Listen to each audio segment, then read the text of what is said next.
Hello? We can hear you now, sir. I'm not also hearing.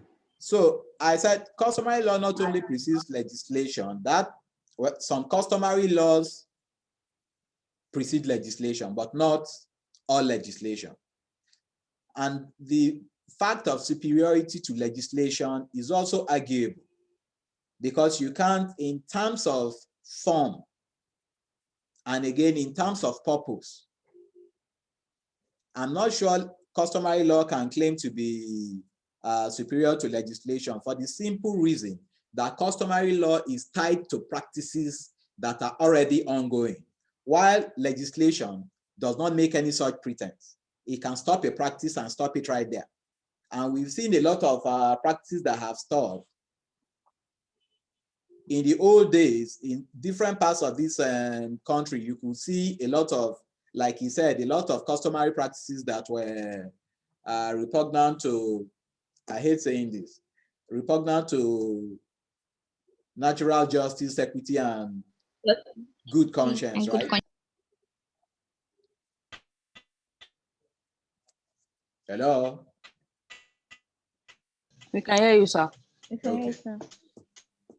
Then another thing he said is law is not of universal application and it varies with peoples and ages. Now, which school is he confronting here? Naturalist. He's confronting the natural law school, because they are the ones that said that every human being is imbued with some kind of logic and sense and natural reason, right?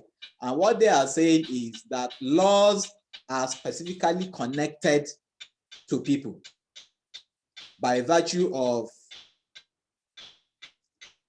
their legacy. They are passing over of practices from generation to generation. Now, thus this theory provides us a definite guidance or a yardstick to determine, provides us a definite guidance or a yardstick to determine the laws which are a process of will, conscious lawmaking process, as distinct from unconscious lawmaking process. So what he's trying to say here is the law has to be an unconscious lawmaking process. An unconscious lawmaking process has the same linkage with things of, it becomes a mirror of acceptable usage.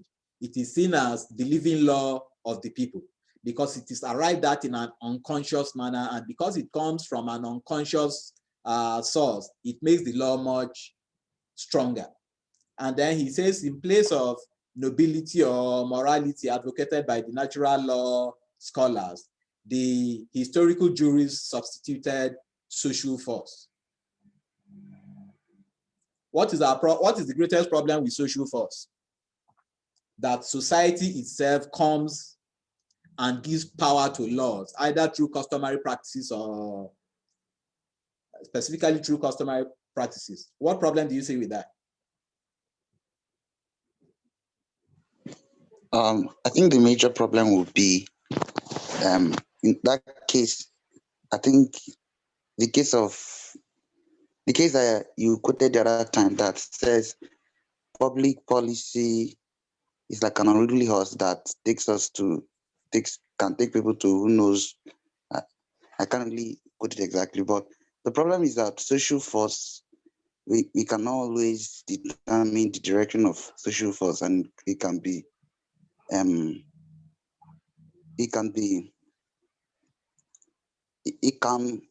outside of propriety sometimes. Thank you. Any other view?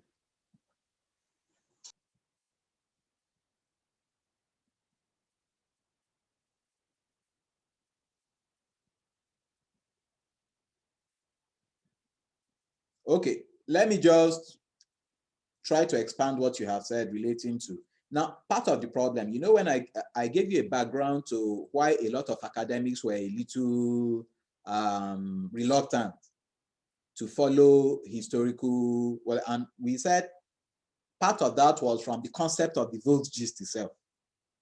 And part of that problem, if you look at the world today, some of the things that are happening the world today is almost getting to a point where the world today is trying to place minority rights against even majority rights.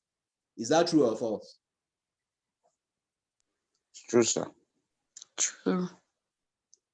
Because across Europe, for example, you have the immediate focus now is mental health. Before mental health, there was sexual equality. Before sexual equality, there's sexual equality now in terms of, and it got to a point where there was even a negation of sex. And I'll tell you why there has been a negation of sex. You have the South African athlete who had testosterone above a certain level and was told that she couldn't compete. Coming from that, you now have societies across the world that are beginning to talk about things like the rights of the LGBT rights, transsexuals. If somebody transits from being a man into a woman, is he entitled to a new birth certificate that typifies that person as the new sex that she is? You have some of the major newspapers across Europe now that are if someone comes and says, I, Muktari, today, I feel like 3 different people. So because of that, I want, when you refer to me, say they, don't say he. And some of the major media houses will do that for you.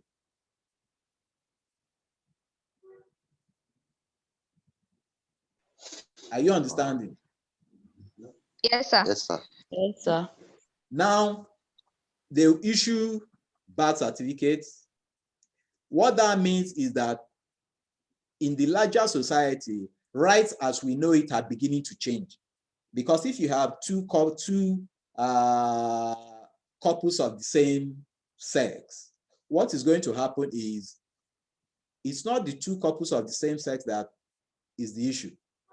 The issue is now that you said they can do whatever it is that they like and you've given legal teeth to it, are they now not entitled to adopt children?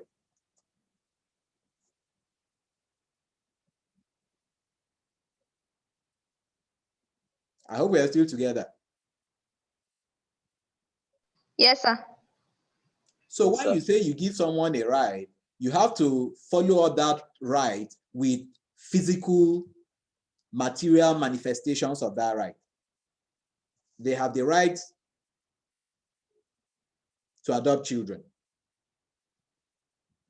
Do the children have the right? Can they even say, this is the kind of family I want to go to? If you have, say, 1-year-old or something. No, sir. So one of the key problems when you talk about social force is that social force, like you said, very brilliant, is like public policy. You don't know where it's taking you to. It can take you to anywhere. And part of the problem with that is the marginalization of minorities, people with minority opinions. If someone has a minority opinion, he becomes marginalized because the larger society makes a decision as to how society should proceed. And the larger society is not necessarily the most intelligent section of society. Because a lot of time they may not be forward-looking in terms of how many years, in 100 years' time, is this what we want to be doing? How can we substantiate this in 2, 3, 4 years' time? So that is also one of the problems. But for Calvin Savigny, one of the things he did was the understanding of subcultures, that there are things that are ongoing and that there should be a historical link with what people are doing. Obviously, historically, we can look at things in terms of history and say, we've all done bad things to each other. I know in my village, there was something called the slave attitude, which probably still happens up till now, where somebody wants to marry someone and then one of your uncles will call you aside and say, no, this one is from the slave lineage. You can't marry her, or you can't marry him. That happens, and I'm sure it happens in a lot of Nigerian society. In fact, I was shocked the other day for someone to say, no, it even happens in Kaba, which is very close to where I come from. Now, if you are following rules that are customary, will we still not be needing to entrench practices like this? It's a question.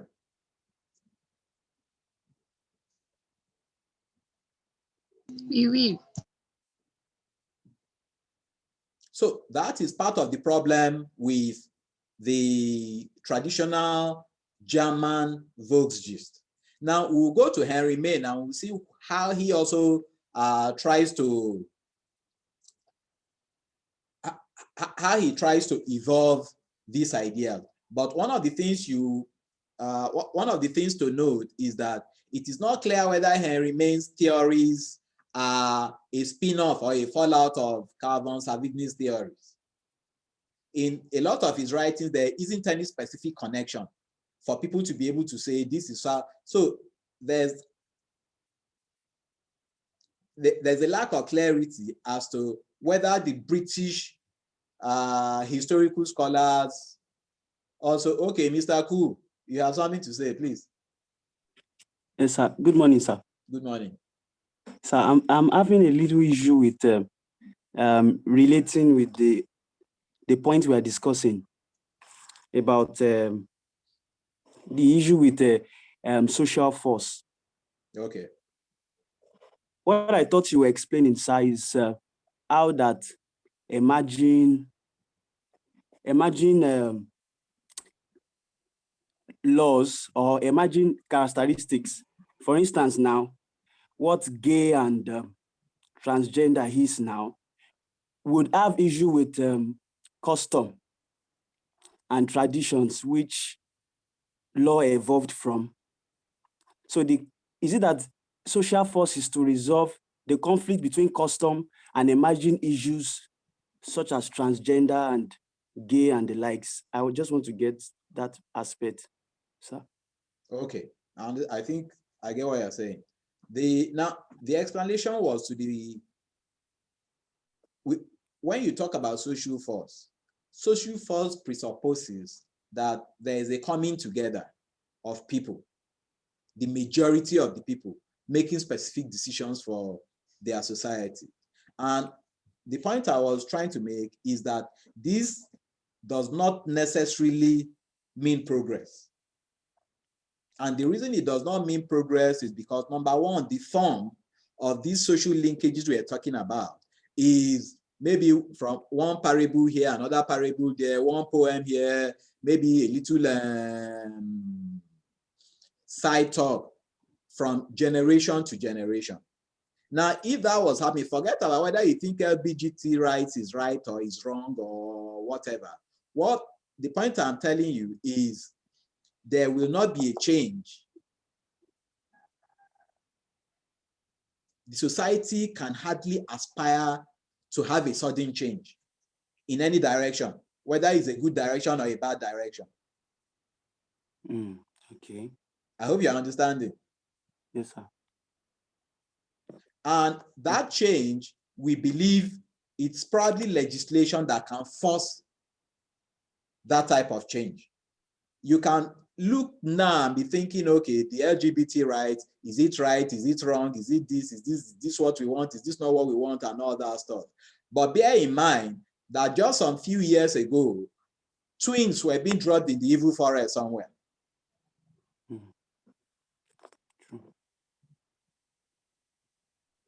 I hope you understand.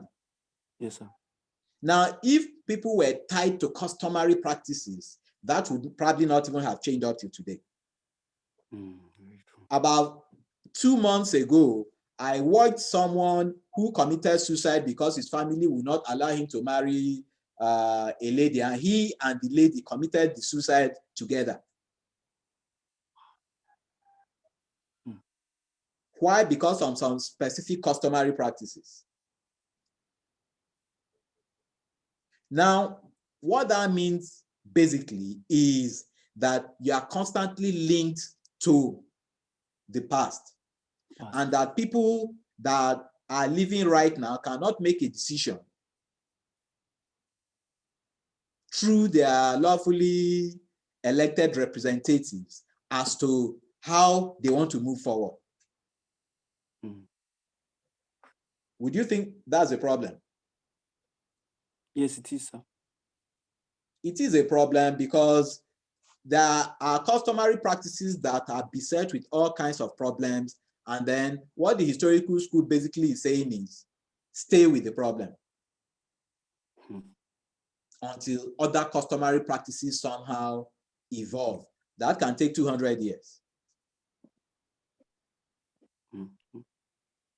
And there isn't any study to show that following customary practices is somehow better than the countries like Egypt, Turkey have canceled practices and they just came with legislation. And there isn't anything to show that they did worse than countries that were sticking to traditional customary law. If you remember, the first question I asked when I came here was, I talked with the offer lady who said there was this, there was that, there.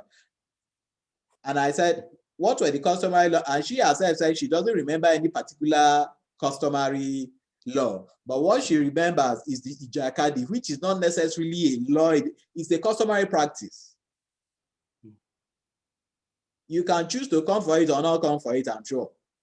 But now, for your generation, part of the problem I think you'll be having, particularly for your generation, and people are writing about codifying or having a restatement of customary law and things like that, so that we don't lose it. And the question is,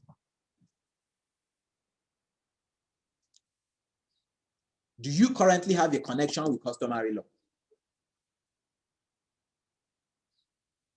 How many people here, just let's know by a raising of hands, how many of you have a connection with the customary law where you come from?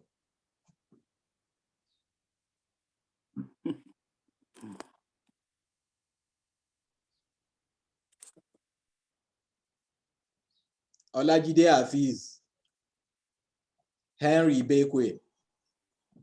Okay, both of you now, give me 2 examples of customary laws from your area.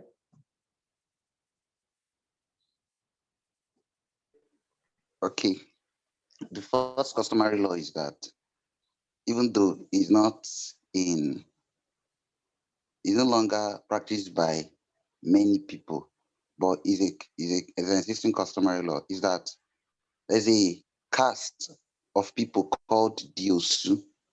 There's another caste called the freeborn. The Osu cannot marry the freeborn. And that's one. The other customary law says that when a woman is getting married, her husband must settle a group, must settle not just the bride's family, but must settle a group of people called the Umuada and some other many people. So before he can be validly called the wife of the person. So if he doesn't do that, the marriage is not valid, even if he has paid the bride price. That's 2 customs. Okay, now are these 2 customs you will like to be continued? Not at all, sir. Okay, now let's go to the other gentleman. Let's have 2 customary laws or customary practices. Okay, sir. The first one is just to one particular rock at our town. So I think that rock maybe we used to have our market day 5 days interval. So it is after the second day of the market day, you must not climb that particular rock.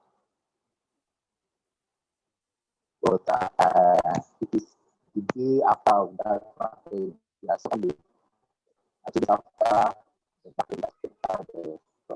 So I don't know, you are The breaking second up. one, Am I the only one you are breaking up to? No. No, you are not the only one. Okay. it's the network here. Okay, can you hear me now? I can hear you. The network Hello. is really Okay, bad. sir. Sorry. So it's regards to the rock, one particular rock at our town. So you can climb it the second day after market day. It is 2 days after the market day that you can climb it. Okay. Okay. Now, don't get me Okay. wrong. I mean, I appear anti-customary practices and all that the way I'm talking, but I'm just acting as the devil's advocate here. Now, or the angel's advocate. Now, if you look at social force and we talk about customary practices, forget about, let's not focus on whether customary practices are good or they are bad. Okay, because there are a lot of customary practices that are in fact fantastic customary practices, such as the customary practices related to marriage, for example, right?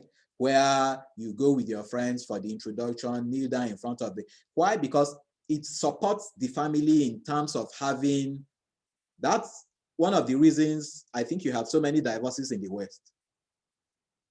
The fact that I can just pick up someone and then both of us go to the registry, we sign papers and we leave the place. Now, if you were to carry your father and all his own friends and your uncles, and then you carry your personal friends and carry everybody there, they go and kneel down, they bring in yams, bring in smoked fish and all that stuff, and do all that.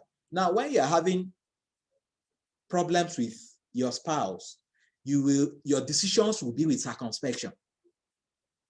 You will think a little before you talk about divorce, because if you are talking about divorce, you're also going to call all these people. Because if you do not, they are going to feel aggrieved. Why did you take me somewhere to go and make a fool of myself? If you knew that you didn't take, it means you don't take a relationship seriously, you understand? So a lot of and there are people who have written fantastic books on this as a way of keeping family units together. Not because they like, and I'm talking about people in the West, not because they like to call African culture as something that they need to look at for resolution to their problem, but because of the breakage of family units, lack of father figures and all that, 80% of people you have for crimes are from divorced families. So it's a lesson that is also being taught, and Africans are the vanguard as teachers of that lesson, how to keep family units together. But now the problem sometimes with what you call social force, whether it's in Africa, whether it's in Europe, whether it's anywhere, is that it can take people on the margins, people on the periphery. It can diminish the importance of their rights. And sometimes when you also talk about social force, there are things, as I sit down with you and I'm talking, Mr. President is probably looking at something now that is telling him in so number of years, there will be no crude oil in Nigeria. And at any of 2-3 things can happen. Number one, either crude oil, which is already happening, the value will be so depreciated that it will mean nothing, or it will finish. A third scenario could be that there will just be another, and again, it's already happening, there will just be another means of getting energy, even for heavy duty, high haulage things like airplanes and ships. As I sit down here with you, is that what you are thinking about? No, sir. That's not what you are thinking about, and it's not your fault because you don't know. The guy is talking to meteorologists and all kinds of people. So there's a design. They understand that there's going to be a problem, and the problem needs to be resolved quickly before that problem comes in. You and I don't know that. And we are what you are calling social force. I hope we get that. Yes, sir. And particularly for, like I always say, developing countries, the way we approach lawmaking and our philosophies relating to how we make laws has to be specific and in line with our aspirations and our needs, which is development. Now, for Henry Maine, like we said, sometimes you look at what people say in context. Henry Maine was a great scholar in terms of comparative studies and anthropology. What are comparative studies?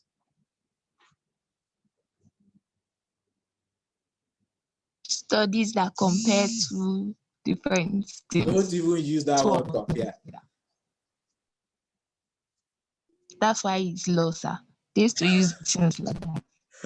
Okay, I'll take that from you because it's something, it's a crime I commit every now and then myself. When you use the same word you are told to define and use that word in the definition.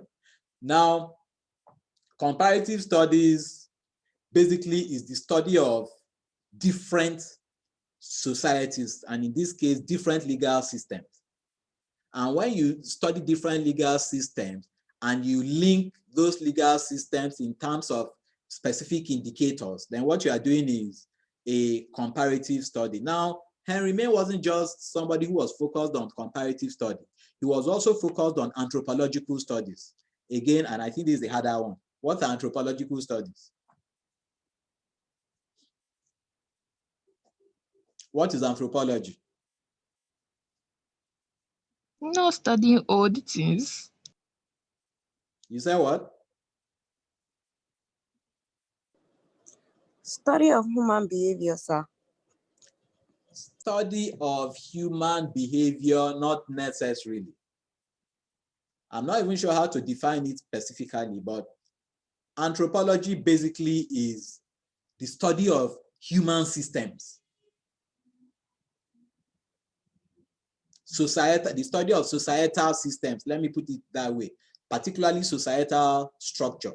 Now, two people work hand in hand. Archaeologists work hand in hand with anthropologists.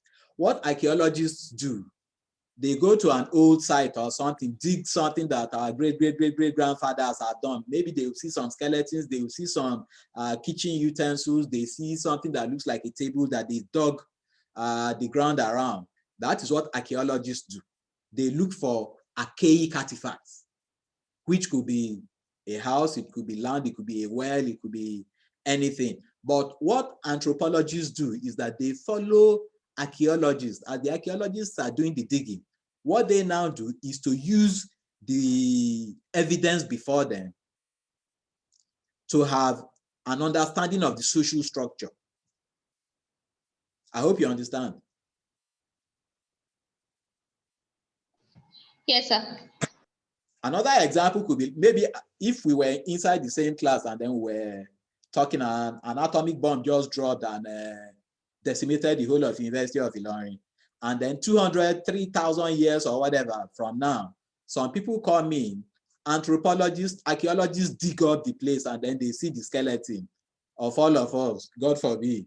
And then when they see the skeletons, what they now do is they are digging up, they see that there's something like a pulpit in front of this thing. This person is separate. And then they see a lot of people that are lined up. They will now be asking themselves that, okay, this is a structural system. This person is probably teaching so students. Or he could be a pastor or somebody of authority talking to other, just by seeing the artifacts that are in place, the placement of the artifacts and all that. Now, that was what some of the studies that Henry Maine did. But one of the key things, and I'll say that from the get-go before we go on, one of the key things is that Carl von Savigny did not place any emphasis on eventual codification. Henry Maine said things will get to a level where codification will be acceptable. So let's go through some of the things. He said there are certain stages that law must undergo. And these are, number one, in the early days, law could not necessarily develop unless it was a personal command of a ruler or a king.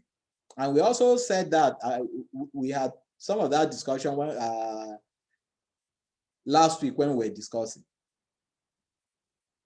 Kings and queens, it's not just Europe, even in Africa, normally make out that they are seen as having almost divine powers. That when they come out and say something, they are saying the words of God.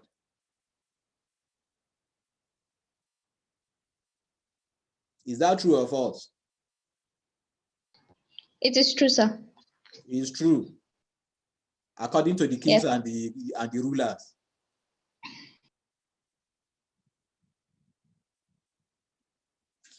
Now, that is basically how kings started making commands. I order you to do so and so thing. I order you to do so. And they came out as what you can even call under Austin's idea of law, what you can call particular commands. And those particular commands became general commands. And that is the second stage that Henry Maine talks about. He said in the second stage, the demands are crystallized and merged with the customs of the people. Now, the people already had their customs. The demands become crystallized and it is merged with the customs of the people. Now, in the third stage, the ruler is superseded by the minority who take control of the laws. And he gave the example of the priest in Rome. The priests are like minorities. If you look at most revolutions across the world, there are two people that go with revolutions. Number one, most of the priests probably end up being driven out of wherever it was. It happened in France, in Russia, the Russian Orthodox Church, who were the Tsar was supposed to be the head of the Russian Orthodox Church. They hunted him down and assassinated his whole family. Now, when you look at Henry Maine's theorization, you realize that these are holders, the priests are holders of power. Holders of powers that most rulers cannot get at. So when you also look at the powers of religious leaders in a place like Nigeria, you will understand the relevance of these theories. Now, in the fourth stage, he said there will be a revolt by the majority, which will ultimately lead to codification. I'm not sure whether that was what happened in the French Revolution.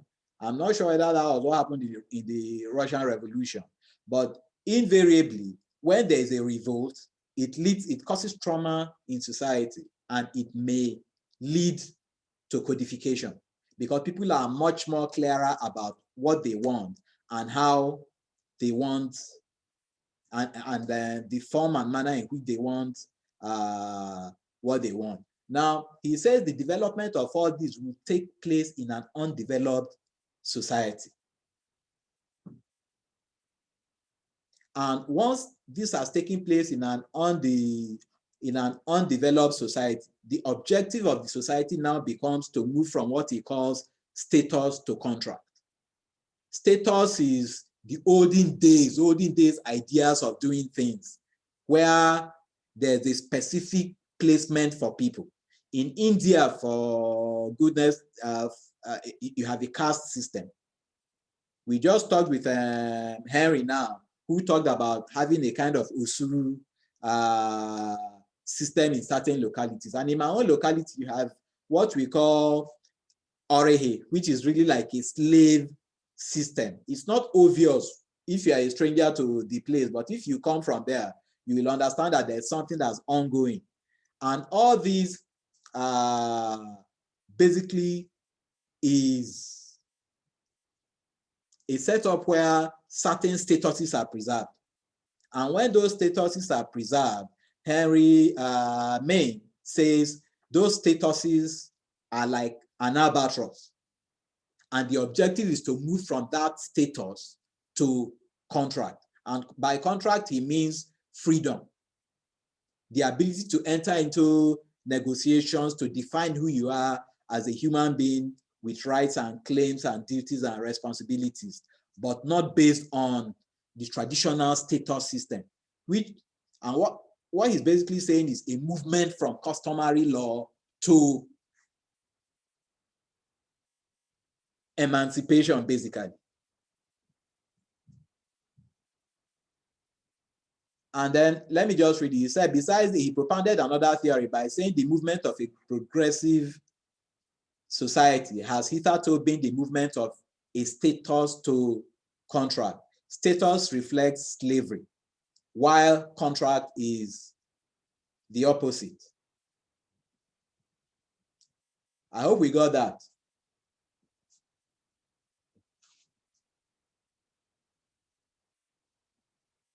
Yes, sir. Any comments?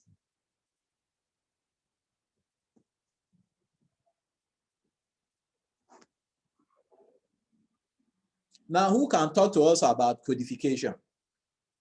I told you one of the key things I said I wanted you to work on was codification last week.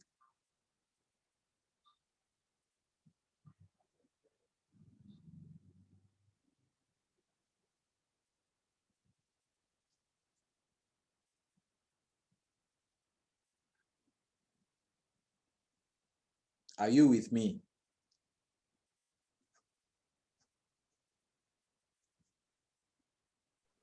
Yes, sir. Yeah, with you, sir.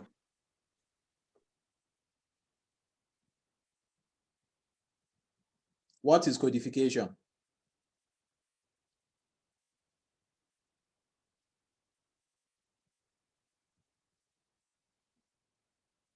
Okay, to my understanding, codification is basically compounding or compiling laws together, or yes, compiling a set of laws to become the recognized laws. And an example that we can use to describe codification and the way it is legislation. So legislation is a codified law in the sense that it is laws that are, like say, picked from different places based on maybe acceptance or maybe with the mind of social change or whatever reason, and then put together to be the governing law. And it is basically, once laws are codified, they are basically expected to be adhered to. They can change situations at any time. They are, all the features of legislation, they have it. Okay, So now, do you think customary law should be codified?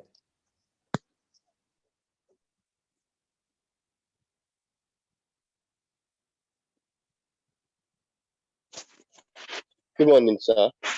Good morning. About the codification of customary law, yes, there has been argument that customary law should be codified, but the effect of codifying customary law will mean that customary law will lose its prominent feature of flexibility. We know that one feature of customary law is its flexibility, in the sense that customs and practices of people in a particular locality do change, probably triggered by some things. It's something that changes constantly. So, an effect of codification is that it gives it this permanent status. That means the provisions of that law will be permanent if it's codified or documented in a particular place. So that will affect customary law. Customary law will no longer have that flexibility. It will make it rigid, and it will defeat the very essence of customary law. Okay, I want you to stay with me. Now, my next question to you specifically is, do you think there are alternatives to codification if codification will halt the progress or evolution of customary law?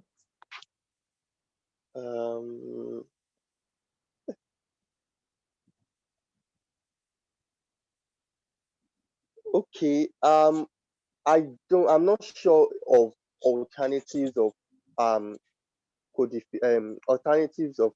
to codification rather.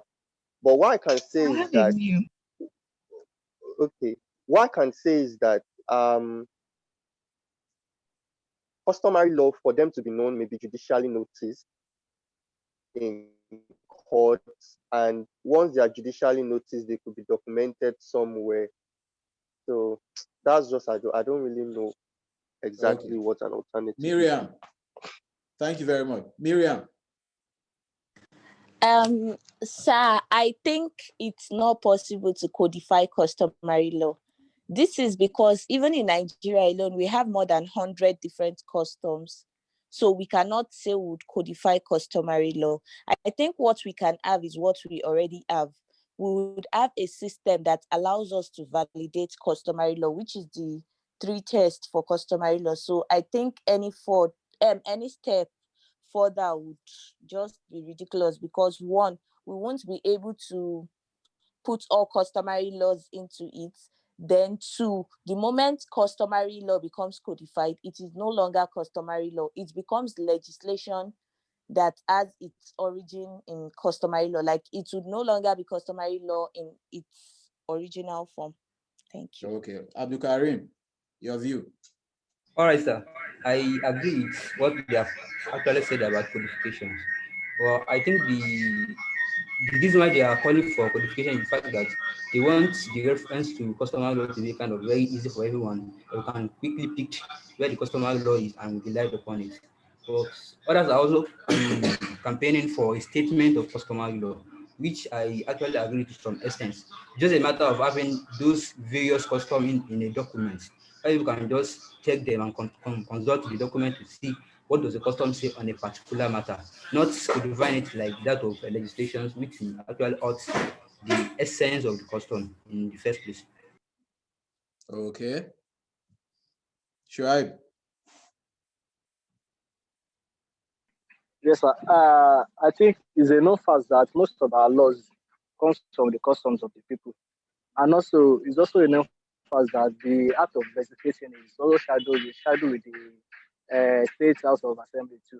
So what I'm trying to say is that if at all there is any custom that people has been engaging and it is so acceptable, I see no reason why it cannot be legislated by the State House of Assembly of that area, so that it can have a general and common acceptable system. Like that will be like an alternative of codification. Like, actually we can legislate on it if it is good, because most of our laws are shaped by the custom of the people. That's my own opinion about it. Will it still be a living law? Yes, it's a living law. It's like they are giving it more force. Now, if it evolves, okay, now you understand why I asked that first question I asked again. How many of us are connected to there was a time in my village, for example, where if you wanted to marry, the thing that made marriage legal was, according to the story my grandfather told me, was if you put salt as part of the marriage. Why? Because salt was coming in from a place close by called Lokoja at the time. And salt was basically something that was brought by Christian missionaries. And because of its value, it became an almost indispensable part of the marriage gift that you brought. Later, salt became commonplace. And it became dried fish now that was something of value, again from the rivers of Lokoja close by. And then it became, now, if you had legislated that to have a marriage, blah, blah, blah, it must have salt. And things changed. While that law was still ongoing, what happens? It changed to fish. So I think where everything is wrong is the fact that we are considering laws to be a command at all times. At times, the law may be stating a command or prohibiting something, but at times too is giving an option of doing something. Like, for example, now in marriage cases or in contracts, so to say. So you are not being forced to engage in any contract, but if you engage in it, this so also regarding the issue of salt, as you rightly stated. So if they put it there, although it will make the legislation more bulky, so it's like recognizing it, and if they so wish, they can, and if they so wish, they may not. So it's not in every time the law is imposing or commanding something. Okay, I think I get what you're trying to say. But now part of it, again, it's something to be a little afraid about. And I think part of the concern people have is if legislation becomes too important, what are the options that are left? Anybody? Because people talk about integration of customary law into the general law. And another thing they talk about is restatement. Miriam.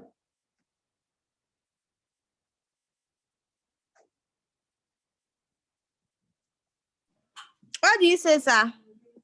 I said the other options to codification are restatement. They talk about restatement. They talk about integration. Integration being that you should just integrate all customary laws into which to me may be difficult because we practice so many different cultures and customary laws in Nigeria. Restatement, a state like Imo, Anambra have already had something that appears like a manual of customary laws. And to me, that makes more sense in terms of keeping a corpus of work that recognizes certain social practices. And the manual isn't something that has any legal, what you call judicial notice, for example. It's just to say, this is what we've done. And then after 3, 4, 5 years, they review and go back to all the leaders, all the heads, the chiefs, and whatever. Okay, I'm sorry. My network went off again. So, almost the same time. Thank you. So, what are the, when we talk about restatement, for us, particularly as Africans, I think restatement is probably the best you can do for customary law now. Because all it does, which is what any academic department does, a history department or any such allied department, is to just have in book form accepted customary practices in specific areas, whether it is law, whether it is just a practice, just have it where people can refer to them. But again, it has to be clear that it is still by proof in court that you can come to a resolution as to what is the customary law of an area, right? Miriam.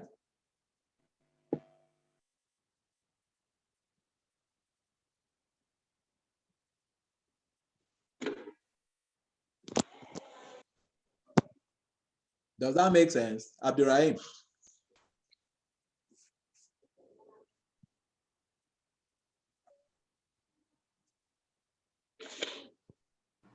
Yes, sir. It makes sense. Restatement makes sense, right? It makes sense. Yes, sir. Because it's not binding anybody. It's just compilation. Hello. Yes, sir. Okay. I don't, Prof, are you still with us, sir? Hello, sir.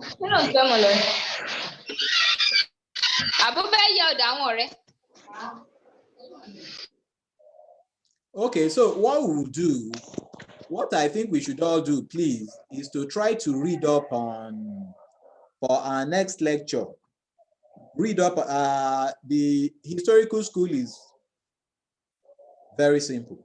But the next thing we are going to do, which is a little more comprehensive, is the sociological school of jurisprudence. And you find that most of the people, most of the scholars for sociological school of jurisprudence are actually scholars that started their juristic persuasion from the historical. I can't hear you, sir. Can you hear me now? We can hear you very well, sir. Okay. Now, they started a lot of their intellectual pursuit from the historical school, but they also veered off into a different persuasion. When I'm assuming many of them saw the difficulties of substantiating the theories related to the historical school. And came up with something they call the sociological school of jurisprudence. And because of certain traits that they had, you find scholars as far afield as being called the sociological jurist. You found Rudolf van Ehring, Ehrlich, Roscoe Pound, and Dias, who were thought of as sociological scholars. Now, what I want you to do is read up on the sociological school of jurisprudence and then its impact. Last time we spoke, I told you about one of the impacts being in terms of how legal education is viewed. When you take into cognizance the whole idea of having clinical legal education, one of the things being advocated by an eminent professor, Professor Ernest Ojukwu. And then you now realize that it's not just that, it's also in terms of how do you interpret what is the relationship of law, unlike the positivist school that has absolutely no, they have no leaning at all towards law having a relationship with any other persuasion. The sociological school's attitude is that law is just one of several social control tools. Things like morality, religion, even medicine, and other things can be studied together with law. So what we're going to do for our next lecture is to take a look at these,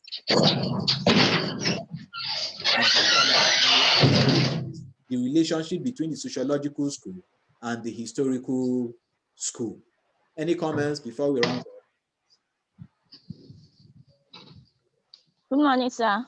Good morning. Please, I don't know if we can get the links to the recordings. Suppose this what one. I'm actually doing now, because the problem I think we had before was I was using an iPad for recording these lectures, and the iPad refuses that anything online should automatically enters its storage.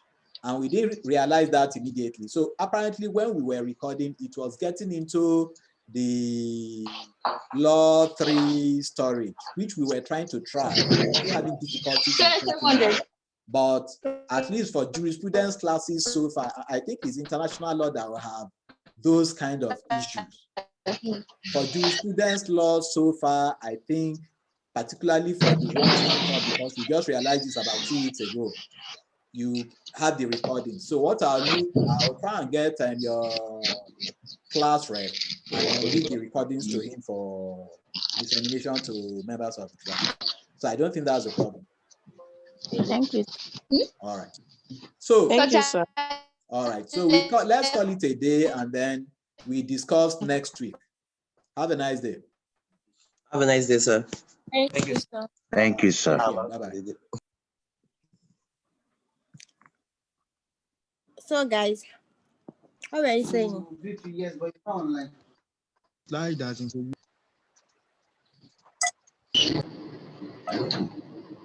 Does anyone have this slide? Yes, sir. I'm here.